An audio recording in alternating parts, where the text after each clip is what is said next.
নির্বাচন নিয়ে প্রধান উপদেষ্টার যে বক্তব্য, সেই বক্তব্য নিয়ে বেশ প্রতিক্রিয়া আছে এবং বলা হচ্ছে যে প্রধান উপদেষ্টা নির্বাচন নিয়ে জনগণকে ঠিক আশ্বস্ত করেননি, বরং কিছুটা আতঙ্কগ্রস্ত করেছেন। এই নিয়ে সমালোচনাও আছে।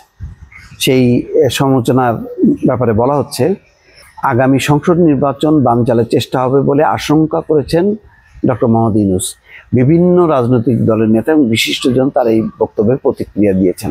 তাদের মতে নির্বাচন নিয়ে কোনো বাধা থাকলে সেটা দূর করা সরকারের কাজ, অর্থাৎ আভ্যন্তরীণভাবে যদি সন্ত্রাসী বা আইন শৃঙ্খলাজনিত কোনো কর্মকাণ্ড থাকে তাহলে সেটা স্বরাষ্ট্র মন্ত্রণালয়ের দায়িত্ব, সেগুলোকে নিবৃত্ত করা বা দমন করা।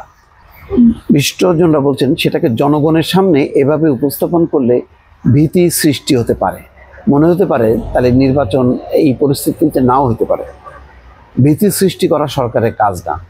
অবশ্য কেউ কেউ মনে করছেন আগামী নির্বাচন বানচাল করতে সরকারের ভেতরে বাইরে নানাবিধ তৎপরতার বহিঃপ্রকাশ হতে পারে প্রধান উপদেষ্টার এই বক্তব্যে। হ্যাঁ, আবার অনেকে মনে করছে যে কেউ কেউ যে নির্বাচন চাচ্ছে না সেই বিষয়টা তারা সামনে নিয়ে আসতে চাচ্ছে। এটা আবার একটা ভালো দিক যে অনেকে নির্বাচনটাকে গুরুত্বপূর্ণ মনে করছে না। নির্বাচনের আগে জুলাই সনদ বাস্তবায়নের আদেশ জারি করা, গণভোট করা, এইগুলো তারা গুরুত্বপূর্ণ। বিশেষ করে জামাতের একটি বক্তব্য খেয়াল করেন যে নির্বাচন পেছাতেও পারে, নির্বাচনের থেকেও গুরুত্বপূর্ণ হচ্ছে বিচার এবং সংস্কার।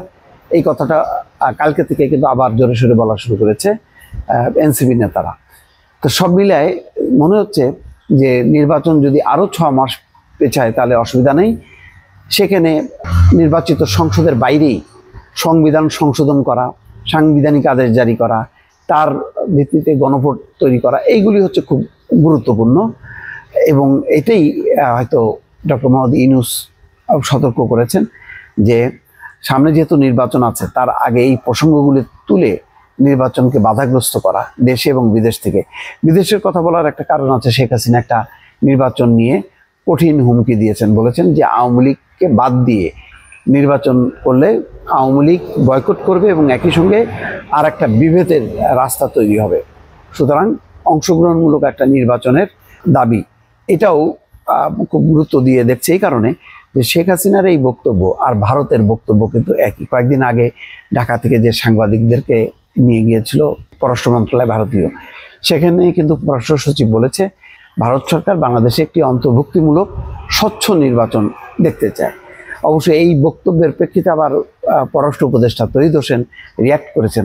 তিনি বলেছেন যে সাংবাদিকরা, বাংলাদেশের সাংবাদিকরা কেন পাল্টা প্রশ্ন করলেন না, যে গত 15 বছরে এই প্রশ্নটা, এই বিষয়টা আপনারা কেন ইমপ্লিমেন্ট করলেন না, এই প্রশ্নটা কেন করেননি, এই জন্য তিনি অবাক হয়েছেন। যাই হোক, মূল কথা হচ্ছে যে শেখ হাসিনার এই বক্তব্য দেয়া রয়টার্স সহ 3টা গণমাধ্যমকে এবং ভারতের এই অবস্থানটাকে হয়তো তিনি মনে করছেন বাইরের থেকে একটা চাপ বা মানে একটা শক্তি প্রয়োগের বিষয় চলে আসতে পারে।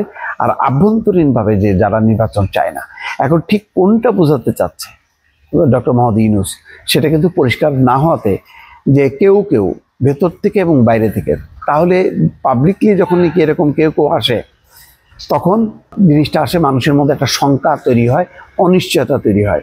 ডক্টর মোহাম্মদ ইউনূস বলছেন যে নির্বাচন বানচালের জন্য ভেতর থেকে বাইরে থেকে অনেক শক্তি কাজ করবে, ছোটোখাটো নয়, বড় শক্তি নিয়ে বানচালের চেষ্টা হবে।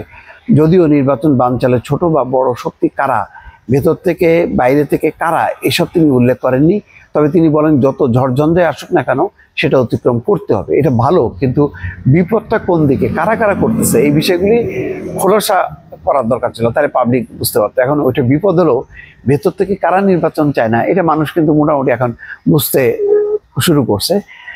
আর বাইরে থেকে কারা করছে এটা কিন্তু পরিষ্কার না। ফলে একটা নির্বাচনের এরকম ঠিক 3 মাস 3.5 মাস আগে একটা পুরো ধোঁয়াশা তৈরি হয়েছে, যেটা নিয়ে বিশিষ্টজনরা বলার চেষ্টা করছেন যে প্রধান উপদেষ্টার দায়িত্ব যে শঙ্কা তৈরি করা না, মানুষকে আশ্বস্ত করা যে না, যে কোনো মূল্যে নির্বাচনটা হবে, যত ষড়যন্ত্রই আসুক না কেন।